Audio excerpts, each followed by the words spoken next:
self. So let me just see a few comments coming up before I ask you the question, Kim. Yes. Yep, Zona Bell says, knowing your true worth. I like that, Kim. She said, absolutely. Policies and procedures. Okay, let me put that on the stage. Policies and procedures need to change through the government. So what points do we want change as the people of the UK? That's key. That's key. And then we have, wow, Dee said, well done for getting out and finding your true self. That's amazing. Finding your true self. So let me ask you, Kim, what is abuse? Well, abuse encompasses different areas of well, let me break it down. I was going to go through all of the different things, but the government guidelines for domestic abuse is defined as an incident, okay, or a pattern of controlling or coercive behavior.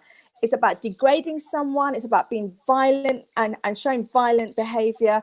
And it can include sexual violence, usually by a partner or an ex-partner. But what it really boils down to is about power and control.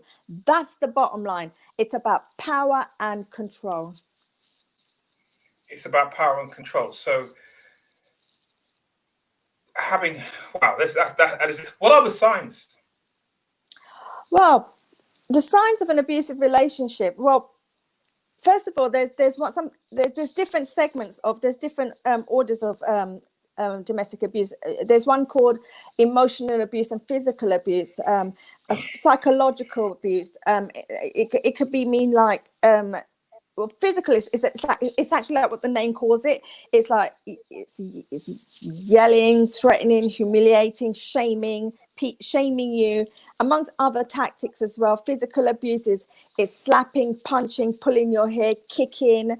There's financial abuse. These are the things that people don't know. People just associate domestic abuse with just getting a good old beating, but there's so much more that's involved in it as well. There's financial abuse. This is a type of abuse that when your partner actions like cutting off any financial money for you, like cutting off your bank account, access to bank account, no access to your bank account, controlling where you can work and controlling your income coming in as well.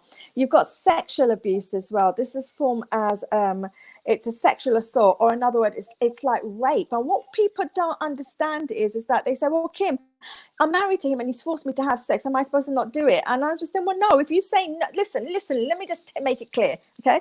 No is no, okay? I don't care how intimate you get to a point, right? When you say no, it means no.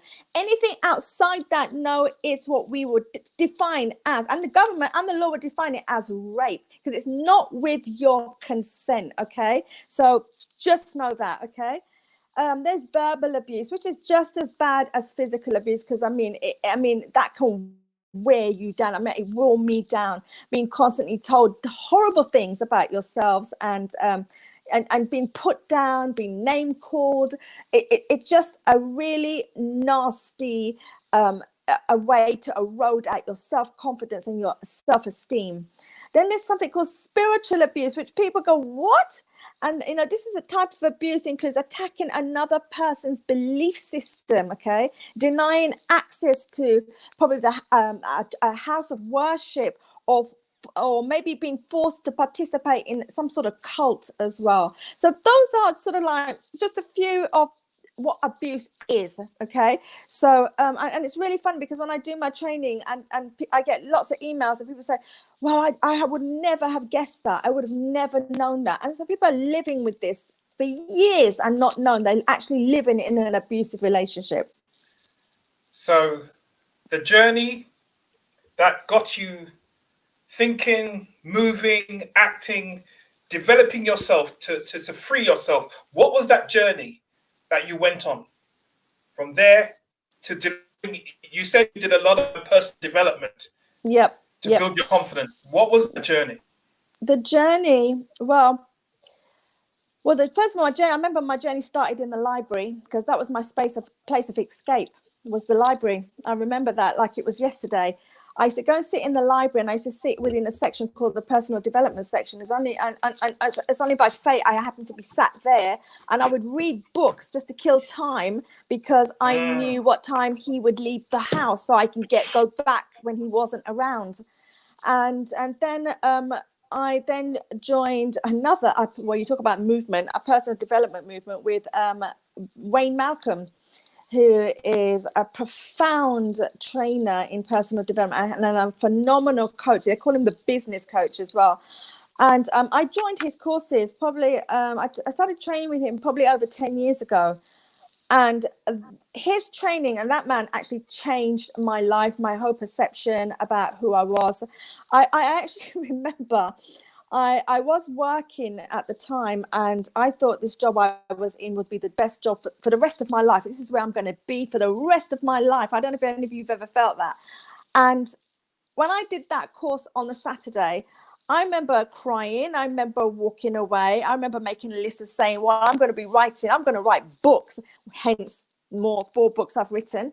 And I remember leaving, going back into work on the Monday morning. I was sitting at my desk thinking, I don't want to be here anymore. This is not who I am. There's so much more to me. And that's when I realized that how we are blinded by our true talent and our worth and our destiny that's within us. And until somebody actually draws it out of you, you never know how much you can contribute in this world, how much you can change people's lives, how much you can save people's lives as well. And we have Mr. Carol Townsend, brilliant. But what if you do not hate your job, but love it? What if you do not hate your job, but you love where you are? You love the function, or you love the environment? Which is it? Do you know what I always say to people when they say that? I say, it's when you get to that point, it's time to start upskilling yourself. Right. Start upskilling yourself. There's no one saying you have to leave your environment, but look to see what other jobs in the environment that you could be trained to do, that you can upskill yourself and actually stay where you are. But it's about, don't wait for people to promote you, promote yourself. Yes. Yes. Got my training this evening at 7 p.m. So please, you can find the link on Facebook, or I think it's just Facebook and LinkedIn. I think I've got all the links. But if not, email me. Email it me. Kim-Bacchus@.com. info@kim-bacchus.com. There it is. That's it's on the screen. Yeah. It's on the screen below. There you go. It's on the screen below. Email me, guys. Email me. I love